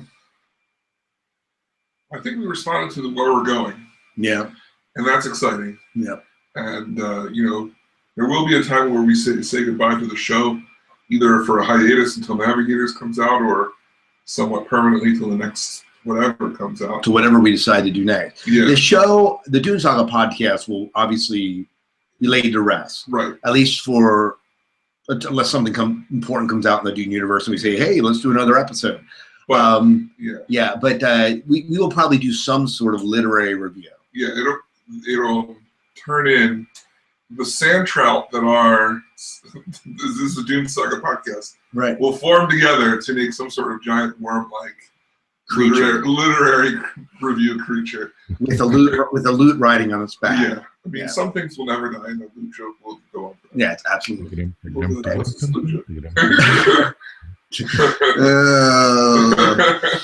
Jim, it's up to you to save us all from this diatribe. Go ahead. I'll do that by reading what we got from Ryan White. Hey, Jim, Scott, and David. I read straight through Hunters of Dune into Sandworms of Dune, so I am having a hard time remembering where one ends and the other begins.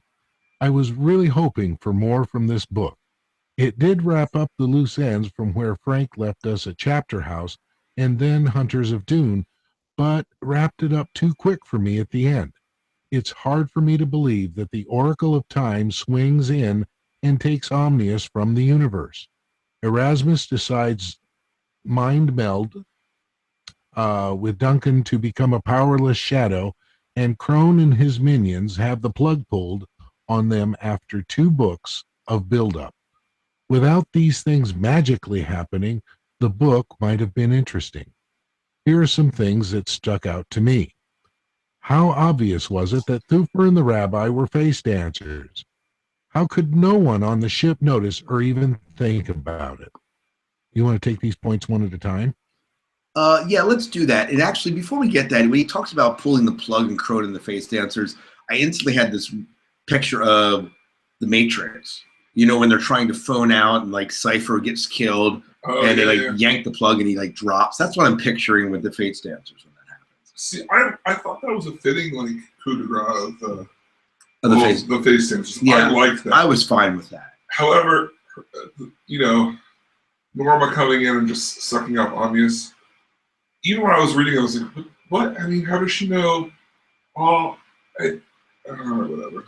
I mean, it made sense. Yeah. And she couldn't find that planet for the longest time, I think. Right. Because she was kind of searching for it. So they do a good job building it up, but whether it's a little bit convenient or not is it's up for grabs. I mean, she uses the net to grab all parts of it. Right. Which makes sense. Yeah, I don't know. It worked, but at the same time, he's right. It was a bit of Deus Ex. So let's talk about this first point. Go ahead, Jim. Sorry. It sure gutted Omnius's character, didn't it, though? Yeah. Yeah, But absolutely. the thing I think they can kind of point out is that he's not dead. He's just in a place he can't escape from. Right. And she's there with him. So.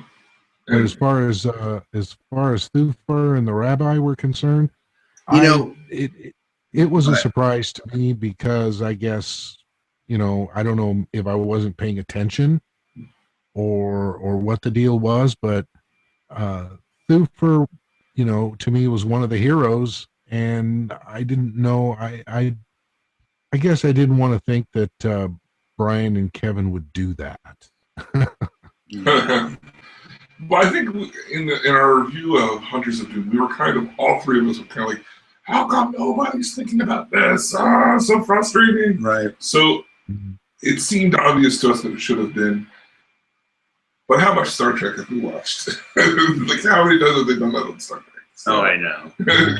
You look at it, and I agree with him. Like, how come no one in the ship ever thought, hey, we're on a face-dancer planet. These two people have probably gotten axed. They conveniently, just as they're about to lift off, they're running frantically toward the ship. I understand the gut reaction to save, but I think that I would have been suspicious. Yeah. I just would have. And come on, they've been on the run for this long, and they aren't going to have that same sort of paranoia. Yeah. I don't know. Yeah. It completely makes sense. Totally makes sense. Yeah. Okay, so reading on. Miles Teggs. Okay, sorry. I was just saying big hello to Jason Steele, who's finally joining us. Jason Steele, what in up? the chat room. Welcome. Yep. Cool. Yeah. All right, and then reading on, Miles Tegg's sacrifice was one of the weakest ways for a character to die, and even worse for the Sean Connery James Bond of Dune. I disagree with this statement, and I disagree with it on the premise of Shiana's explanation to Duncan about this. That granted, it did not bring about the end that they were hoping. But it was fitting for him as a human being to go down all guns blazing. Yeah. And that is what Miles Tegg did. And there's absolutely no way I would say that this was a weak way for him to die. Right. While I would have loved to see him there at the end, I also believe that he needed to die to make room for Duncan. I know, back to that discussion again from the prior show. Yeah. But anyway, Jim agrees with me, so bring with that. His sacrifice. Don't come against the loot master, right? Miles' sacrifice was futile. Okay, they were caught. They were going to get captured, but as you say, he went down with guns blazing. That he was not going to go without a fight. And whether he was successful, of course, that would have given his death more meaning. But at the same time, he really gave it his everything to try to save the ship. Yeah, he knew that it was futile because even he admitted, I can't fix everything. I'm just going to fix what gives them the most of the chance to escape. Right. And if they can escape, they can tackle everything else on their own and try and figure that out. Right. And I agree. Yeah. I mean, if he would have known there were thinking machines out there, maybe it would have been done differently. But they had no idea that that ship that hit them could make that kind of turn and use G-forces like that to attack them. Yeah. So. Right. Okay, his next point, the irony of the Baron now having Alia in his head and Paul himself. Definitely irony in that. I think the having Alia in his head.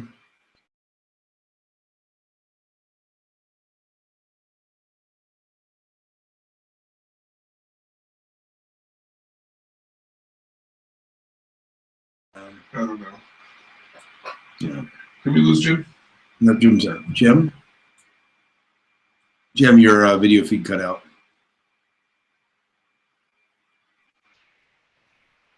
Jim. Yeah, I'm back. Okay. I don't know why it died there for a second. We thought maybe you were going to get your loot. I left it at school today.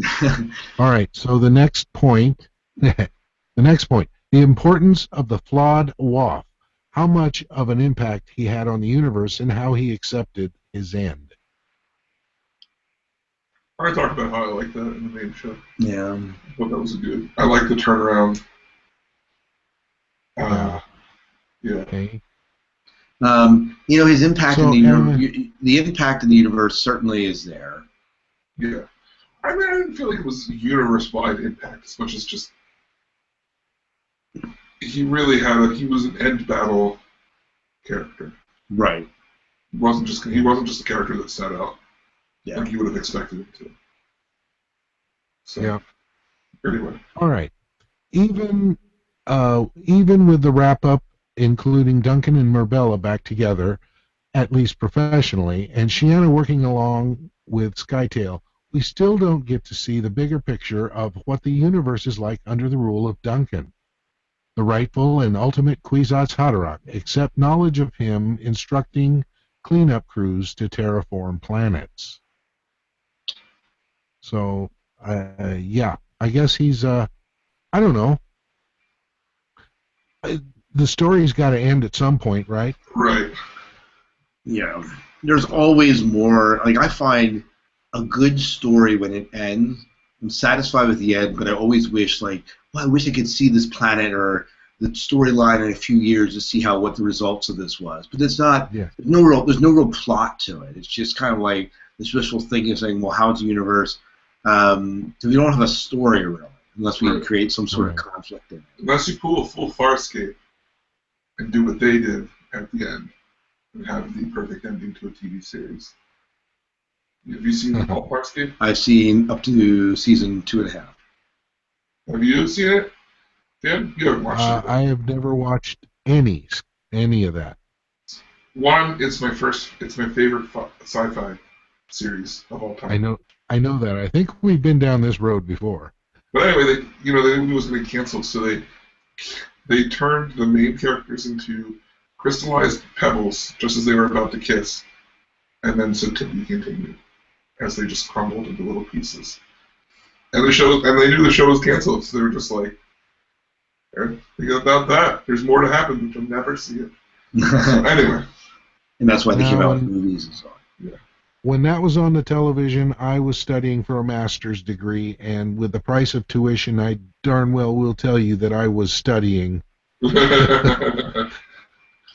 As far as I'm concerned, it's A or nothing. I am the ultimate overachiever. All right.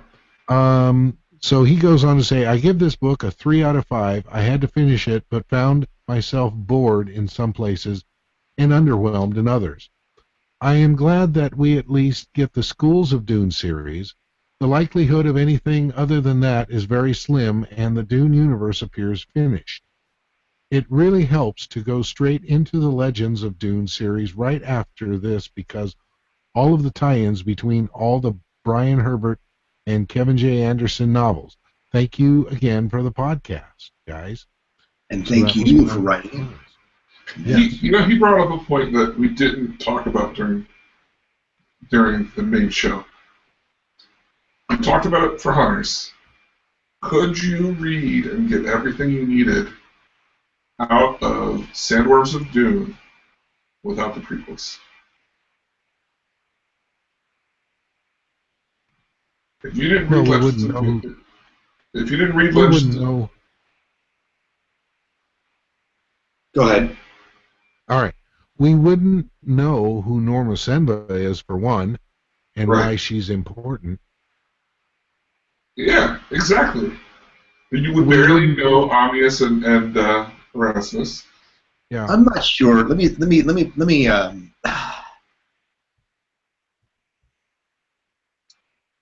me say this. I'm not sure how important knowing Norma's background is to this story. She's the Oracle of Time. Doesn't that make her flippin' important enough? I mean, come on, seriously. But you wouldn't understand. How did she get to be that? Yeah. Do we need to understand that? She just is. I think the ending would bug me. Being like, what is this character? Like, what? Yeah. just in out of It's left just- field. I have to go along with David on this one. No, I don't know. I mean, I like it because I now get to see the hottest chick in the Dune universe back again. I mean, that is one thing that I like, and so having that background makes me appreciate her all the more. You know, But- Scott's been jonesing over this chick for 2 years now. That's pretty cool. It's called an obsession. Chris? Yeah. We need to talk about that.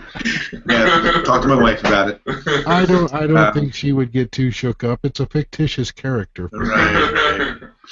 Well, Jason says Erasmus and Ammius would seem like just bland villains if we hadn't gotten the Legends of Dune. And I agree. I agree that it just... You could read this book without the others, but it wouldn't mean anything. Well, you can't say that. We know that they're part of the machine. They're leftovers from the machines, and all throughout Frank Herbert's books, That's true. you have the Butlerian Jihad and the war against the machines, and how machines are forbidden, and we bring the machine, and now suddenly we run into the thing that they think they destroyed, and so I want to agree with you, but what we need to do is find someone who has not read the prequels, but only read Frank Herbert's books, and then these two to end. I can tell you the Goodreads reviews are full of people like that, and they do not have positive things to say. Yeah, all right, we'll talk about that. Yeah. By the way, Jason Steele did ask, are we interested in talking about the Dune games? Yes, I think he sent an email about that, and we will get there and discuss it. Yeah, we will discuss it, and we'd love to have you on because I know that you played them. So, yeah. Anyways, let's move on to Roland Smoker. His email. All right. Hi, David, Scott, and Jim. I have to say it, but I found this book to be very disappointing. I thought it dragged from when they landed on Kelso until Hawat was discovered to be a face dancer. Then, I felt the end of the book was rushed. Speaking of Kelso, I felt that everything that happened on Kelso was completely pointless. I found it very hard to be concerned about one village's problems when the human race's existence was at stake. Speaking of Hawat being a face dancer, I didn't like how dumb everyone was when it came to figuring out how Hawat became a face dancer. They should have been a suspect the moment they escaped from the face dancer attack on the Handler's planet. Amen. Yeah, we're all with you on that one. Part of my disappointment spawns from an unanswered question I thought we'd have answered by the end of all the Dune books. How did the sandworms originally come to Dune? I know they've hinted that the sandworms were brought to Dune at some point before the Legends of Dune series with the title Sandworms of Dune. I thought they'd touch on that. Sorry, but I have a few more complaints. Did I miss something, or was it not explained how Serena Butler was in Serena's head? I thought that Serena's only child was killed by Erasmus. We talked about that in the main show. Erasmus alludes that she has the genetic memories from a clone. It's not spelled out 100%, Yes. but that's the suggestion. Theorized, yeah. Yes. So let me get this straight. The Oracle of Times takes out Ammius. Erasmus takes out the face dancers. Duncan takes out Erasmus, and the war is over. All of which only occurs when Ammius finally finds Duncan. Which means if Duncan hadn't been hiding in the no ship all that time, the war could have ended decades earlier, saving countless lives. Did I miss something here? I hate to be so negative about the book. I expected more from it. I gave it 2 out of 5. I will say I started reading Sisterhood of Dune and I'm absolutely loving it. Yeah. Don't forget we're doing Dreamer of Dune? No. Road to Dune first. And Dreamers of Dune. Yeah, before we get to Sisterhood. We got a couple months to Sisterhood. So he says this. We talked about the Sarita in Shauna's head, which we just talked about again. Sandworms of Dune. Do we feel miffed that we didn't actually get anything about sandworms and how they got to Dune? I don't think it matters. Interesting question. Yeah, I don't think it matters though. Yeah. And If anything, we get a discussion on the fact that we've created sandworms and can now exist on other planets suggests that they did not necessarily need to originate in Dune. Yeah. That's about it. See, I'm not miffed about it. I would be interested to learn about it, but it's not something that is probably necessary for the story, since it is about humanity. Right. Maybe a short story. Hey, maybe there's something in Road to Dune about it. Yeah, maybe. I mean, I don't know. It's possible. See, get James Michener to write it, and he'll write the entire complete history from the formation of the planet all the way through. Yeah. Yeah, absolutely. I mean, we did get at least a mention by Waif, or Waff, or whatever his name. He says something like, "Who knew why did someone bring them here?" Or I don't know why the Sandworms are here, but they live on, or something like that. He thinks that like right before he gets killed. Right. So, yeah. Anything else we need to cover here? He says that everything happens because they find Duncan. I see what he's saying. Part of me is like, it was more than just Duncan. It was a culmination of all these things at once. I mean, part of the reason I think that, Normal took out Omnius, but he was also stretched pretty thin because he was concentrating on so many fronts. Because they talk about him kind of flickering a little bit before she shows up because he's doing too many things at once. We must point out that these last 4 books of the Dune universe are the longest that we've ever seen Duncan alive. Yeah. Recently. Yeah. I guess we did if you count the House books, and then Dune as being one story. We would have seen 4 books there, but typically he's like one off. We have Golan and Golan. That's true. Yeah. That's true. But, yeah. Anything else? We're good with that? Good. All right.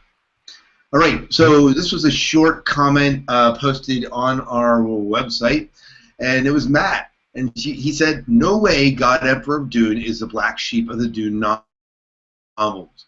It is spot on with his pick of the series. Vindication.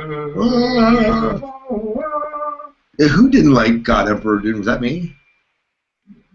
Jim? Roland? No, I thought God Emperor was pretty good. Actually, I think it was better than Dune Messiah. Or no. Wait a minute. That was the one with the constant droning on by Leto II with all his philosophical. Right. Yeah. No. That was one I didn't care for. Oh yeah. See, I don't recall if I liked it or hated it. Roland can tell me. Yeah, he'll bring up his graph. Bring it up. Yeah. That's the one that my friend in Florida, Rick, said was read like a sociology textbook. Oh yeah. Oh yeah, he hated it. Oh yeah, I did. Yeah. Anyways, Jason Steele in the chat room said this. I feel like Serena Butler was just thrown in at the end to make those that read the Legends of series happy.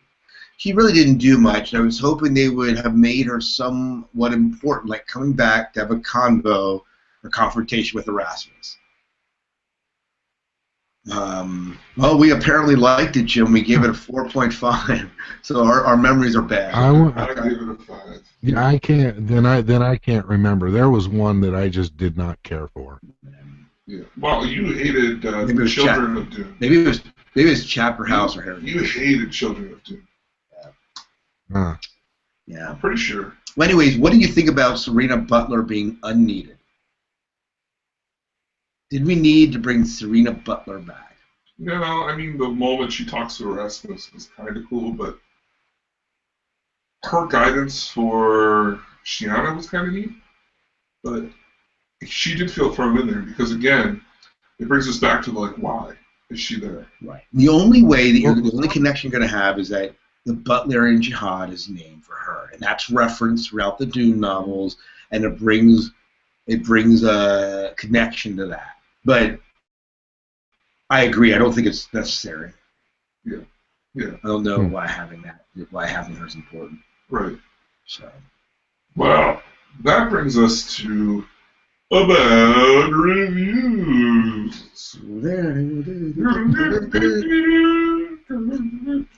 All right. Okay, Deanna rates this 2 out of 5. Kind of like a high school reunion. It's fun to see everyone again, but you're real glad you didn't stay in high school. After I got over the nostalgia factor, this book was just a bit tedious. And she agrees with Roland. Yeah. You know, I mean, I got tired of some of the characters, some of the cool kids, but it didn't really bother me. Yeah. Jim? No, as I said, I enjoyed it. I didn't find it tedious at any point. But as I said in the epilogue, it was just it just kind of really slowed down, maybe too much. Yeah. So Sean rated it 2 out of 5. This book kind of fell apart. I liked the first half as it had the same kind of tone and drive of the Hunters of Dune, which I thought was decent. Unfortunately, as these things started to resolve, Deus Ex Machina things started to happen. Solutions just appeared because it was time for the happy ending. The happy ending, it was too perfect. I don't mean perfectly conceived, but more in the way that really he just could have written, and they all lived happily ever after. It doesn't work for this kind of book. All their problems are solved, hallelujah. And nothing they were trying to do is what fixed it. It was through the magical power of the fact that this is what the author decides to do. In fact, many of the Golas seem to exist purely so they could wind up having a happy ending.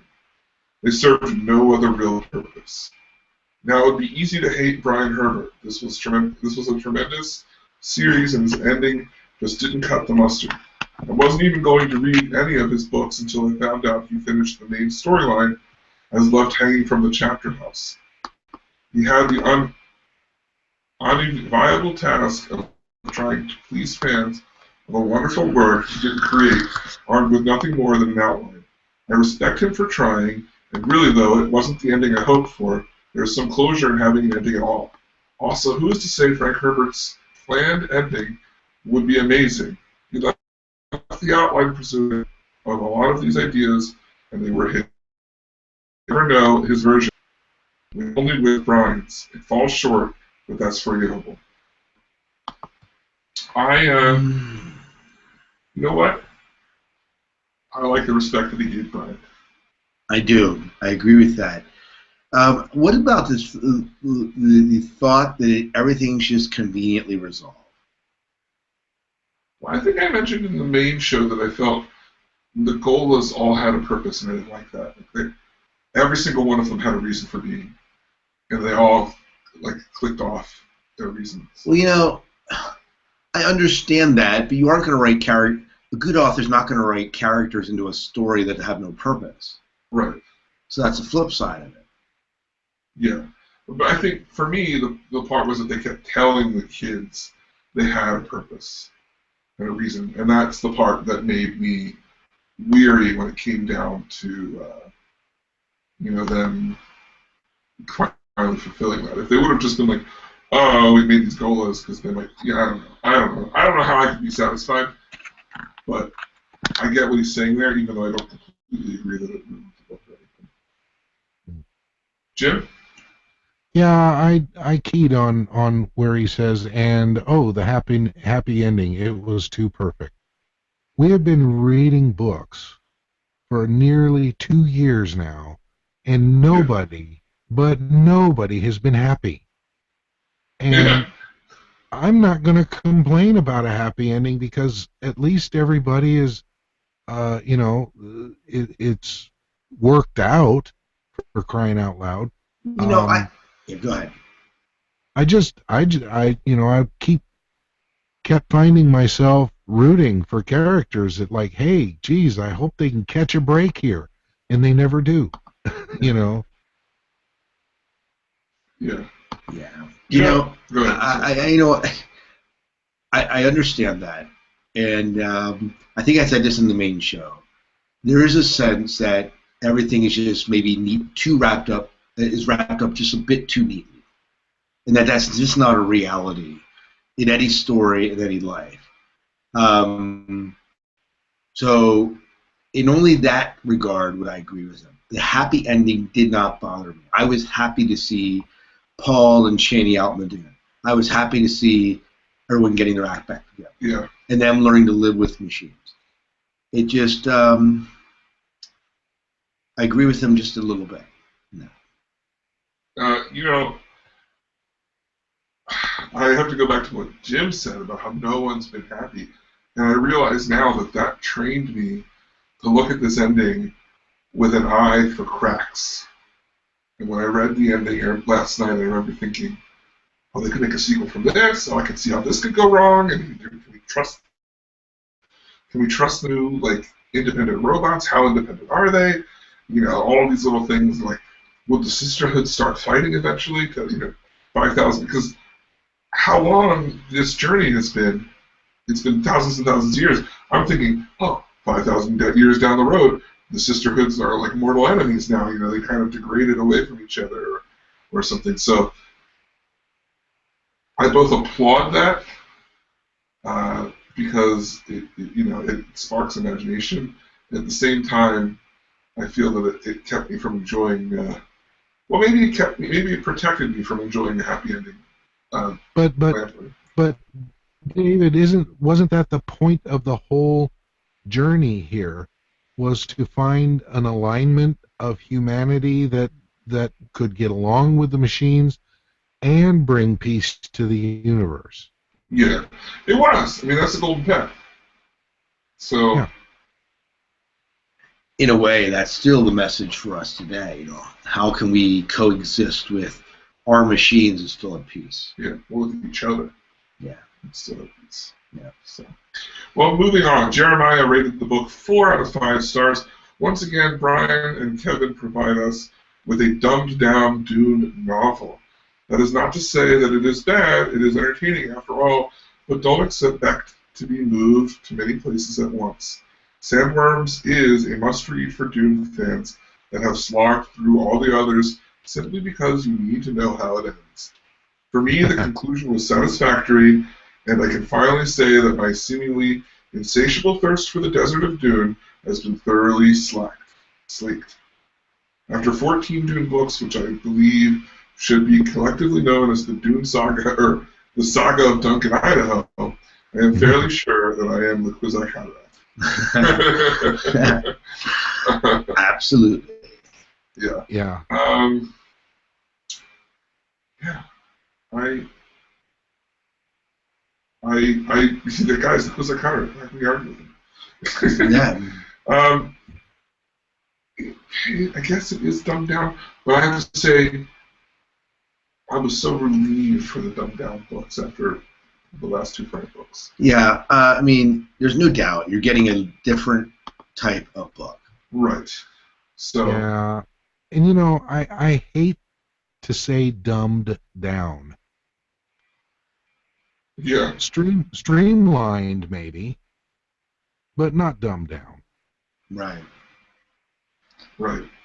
Because all 3 of us know, we have talked to Brian Herbert. The man is intelligent. Yeah.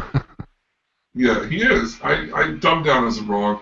They put a lot of work into these books. I mean, even just following them putting together navigators right now, and they just were on Kevin was just on a retreat, working on it.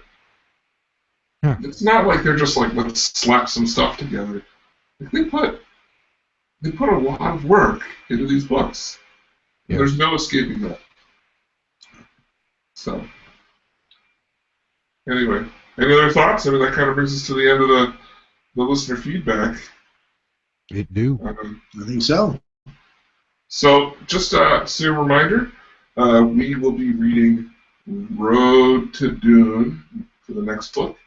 Of course, we can talk about all things Dune here on the listener feedback show. There are many ways that you can be a part of this show. One of the more unique ways is to join us in the chat room while we record. You can find a calendar on DuneSagaPodcast.com that shows when we will record again, as well as on our social media stuff. We'll talk about it. Join us in the chat room. Hit us up there. Of course, you can always email us, DuneSagaPodcast@gmail.com. Hit us up on Twitter @DuneSagaPodcast. Facebook.com/DuneSagaPodcast. And we have this fabulous call-in line. What's the number, Scott? 1260-577-CHAT. 1260-577-2428. Boom, boom, boom. There you go. A big thanks again to our Patreon supporters for all that you do to help us keep going. Thank you. And we love the chat room. Thank you guys for sticking with us for about 2 hours tonight. And, yeah, good to see the old friends. Good to see the new friends. So, for the Dune Saga podcast, I'm David Moulton. I'm Scott Herzog. And I'm Jim Arrowwood. And may Shai Hulud clear the path before you. Oh, yeah. Nice. Thank you again, chat room, for joining us. Yeah. It was great. You know, we're not done yet, but it's almost bittersweet. All right, gentlemen, I need to let you know I screwed up my recording again, and I didn't pick up on this until Scott started reading the first email. Oh, okay. All right. So you'll need the banter before you'll need to get from Scott. Okay, no problem. That sounds good.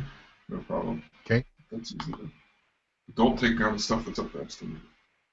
Oh, yeah. That's fine. I didn't plan on taking any. Okay. Where's it at? Google? I think it's Google. Okay. Because Jim asked me about that as well. For those of you in the chat room still, we have a special episode coming up. Keep your eyes out. Jim was a host at Ozfest for a Dune panel again this year.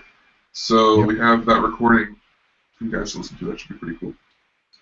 So look for that soon. It's supposed to be all about the Fremen, and we started out that way, and we kind of wove our way through other themes and things like that.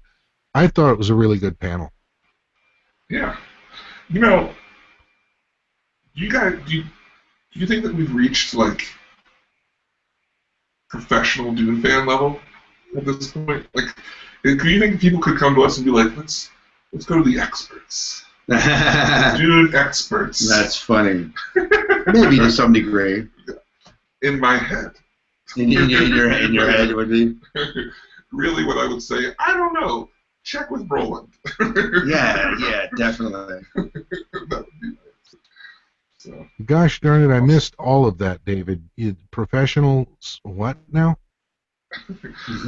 Dune fans. Dune fans. Oh, I definitely do consider myself not professional because I'm not getting paid for it, but and not necessarily an expert, but definitely conversant on the subject. Yeah.